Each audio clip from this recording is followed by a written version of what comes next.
représentation de la mort en tant qu'entité est une thématique récurrente dans la littérature, la mythologie et la culture populaire. Quand on parle généralement de mort, cela inspire chez la plupart de la crainte, et on parle de la grande faucheuse, de Thanatos dans la mythologie grecque, d'Ankou dans la mythologie celtique, et de Freddy Krueger, de Michael Myers, de Dark Vador, du Joker, comme agent donnant la mort. Mais dans cette vidéo, nous n'allons pas faire dans le destin tragique, les meurtres ou tout ce que tu sais. Nous allons chercher à définir la mort scientifiquement et comprendre comment elle se manifeste dans les premières minutes. En effet, nous allons aborder la grande thématique de l'expérience de mort imminente abrégée EMI qui ouvre un vaste champ de choses à découvrir et comprendre. Scientifiquement parlant, c'est quoi la mort ?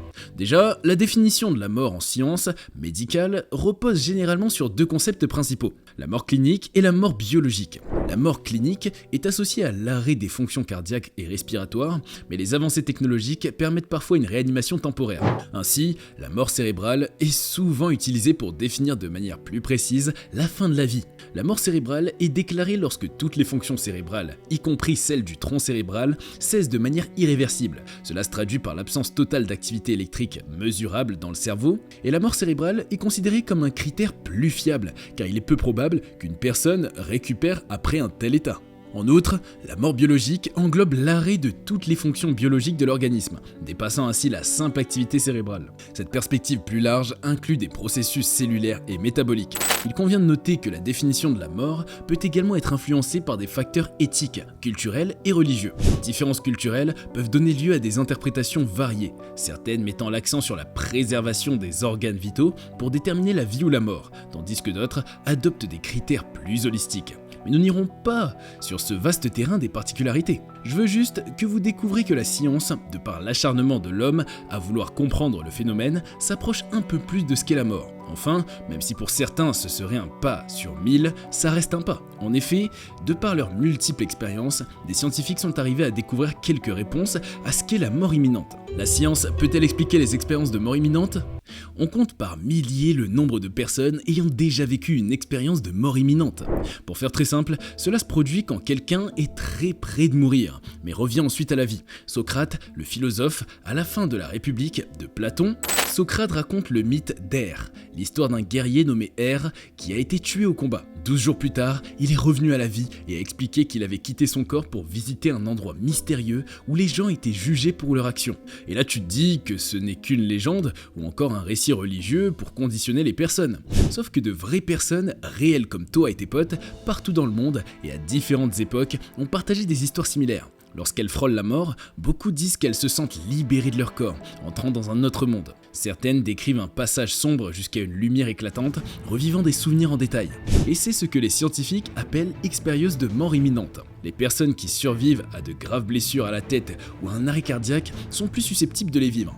Les expériences d'EMI changent souvent la vie de ceux qui les vivent. Certains deviennent plus enthousiastes à propos de la vie, plus gentils envers les autres et moins effrayés par la mort. Cependant, d'autres ont du mal à retrouver une vie normale après cela, ce qui peut surprendre leur entourage. Des scientifiques ont étudié ce phénomène pendant près de 40 ans, mais ils ne sont pas tous d'accord sur ce qui se passe pendant ces moments. Certains pensent que c'est le produit de l'imagination, tandis que d'autres ont exploré et continuent d'ailleurs d'explorer si cela pouvait nous aider à comprendre la conscience humaine, et si elle pourrait persister même après que notre corps et notre cerveau se soient éteints. Repenser la mort. Nous nous sommes déjà tous posé la question une fois au moins de savoir ce qui se passe après la mort.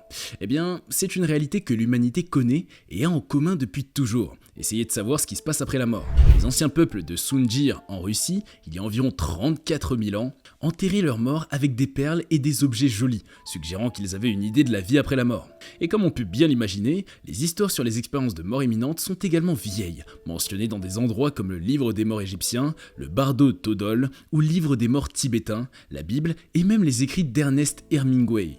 Au XVIIIe siècle, vers 1740, le premier rapport médical sur une EMI a été fait par le médecin militaire Pierre-Jean du Monchaux en France. Un patient avait perdu connaissance après une prise de sang, mais a rapporté avoir vu une lumière éclatante et agréable.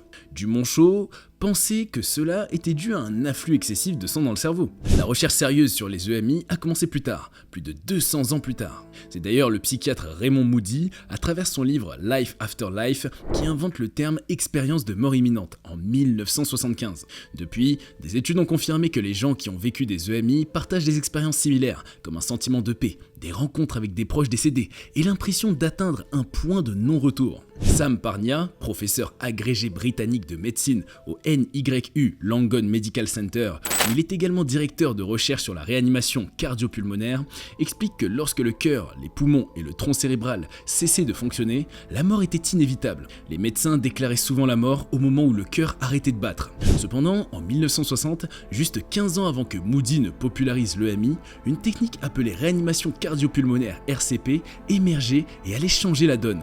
Elle combine la bouche à bouche et les compressions thoraciques pour maintenir ou ramener à la vie des personnes dont le cœur avait cessé de battre. Cette avancée, associée à la médecine intensive, permet aujourd'hui à des personnes qui ont franchi le seuil de la mort biologique de rester en vie et de maintenir en vie des individus grâce à des machines. Sam Parnia pense même qu'un jour, les scientifiques pourraient repousser les limites de la mort. Il explique que les cellules à l'intérieur du corps ne meurent pas immédiatement après la mort. Des recherches ont montré que chez des animaux, l'activité cérébrale pouvait être rétablie même après plusieurs heures de mort. Selon Parnia, ce que l'on considère comme irréversible n'est peut-être qu'une question de manque de moyens médicaux pour ramener quelqu'un à la vie. Alors que disent ceux qui ont déjà vécu l'expérience de mort imminente ? Flotter au-dessus. Avant ses 3 ans, le cœur de John s'est arrêté. Sa grand-mère se souvient du chaos qui a suivi. Les gens se sont précipités pour l'aider. Les compressions thoraciques ont été effectuées, mais John est resté inanimé et bleu. On l'a fait monter dans une ambulance et on l'a emmené à l'hôpital. Il a pu être sauvé. Et un jour, en jouant, John a surpris sa grand-mère en lui racontant qu'il avait vu une dame quand il était mort. Interrogé, sa mère a assuré n'avait rien dit à John à propos de son arrêt cardiaque et on parle bien d'un gamin. Cependant, John a continué à partager ses expériences, comme avoir vu, en étant en hauteur, sa ceinture de voiture se détacher alors qu'il était dans la voiture du médecin. Et pour situer le contexte à ce moment précis-là pour tous, il était en train de mourir, donc inconscient. Eh bien, certaines expériences de personnes ayant survécu à un arrêt cardiaque, comme celle de John, semblent mystérieuses. Le docteur Parnia, qui a étudié plus de 100 survivants d'arrêt cardiaque, note des caractéristiques intrigantes comme la revue de vie ou des souvenirs défilent. Une autre expérience étrange est celle de quitter son corps. Certains se souviennent même des détails précis pendant la période où ils étaient en train de mourir. Ces histoires défient l'explication, mais les chercheurs continuent de les explorer pour mieux comprendre ces mystères. Dans son livre After, paru en 2021, Grayson, un psychiatre, décrit comment Holly, une de ses patientes qui avait fait une overdose, a pu se rappeler des détails précis de sa conversation avec sa colocataire qui était dans une autre pièce d'ailleurs, alors qu'elle était inconsciente. Holly a pu noter la cravate rayée sur laquelle Grayson avait fait couler de la sauce spaghetti. J'ai été totalement déstabilisé, écrit Grayson. La seule façon dont cela aurait pu se produire était qu'elle ait quitté son corps, et cela n'avait aucun sens pour moi, a-t-il ajouté. Le docteur Parnia a réalisé une étude appelée AWARE, publiée en 2014 pour explorer les expériences de survie après un arrêt cardiaque.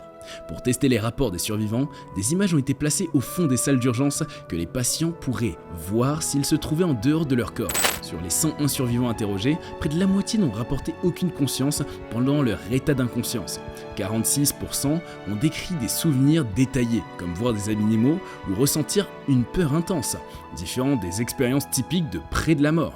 Mais 9% ont vécu une expérience de mort imminente. Les auteurs de l'étude ont rapporté qu'un patient, un homme de 57 ans, a décrit avec précision des images et des sons pendant sa propre réanimation à partir d'un point d'observation situé dans le coin supérieur de la pièce. En gros, les chercheurs suggèrent que ces expériences se produisent pendant une conscience cliniquement indétectable, soulevant des questions sur la mémoire et la pensée pendant des moments où le cerveau est gravement altéré.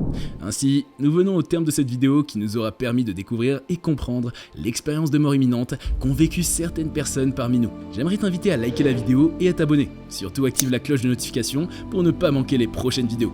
Merci beaucoup et à bientôt sur Cultination.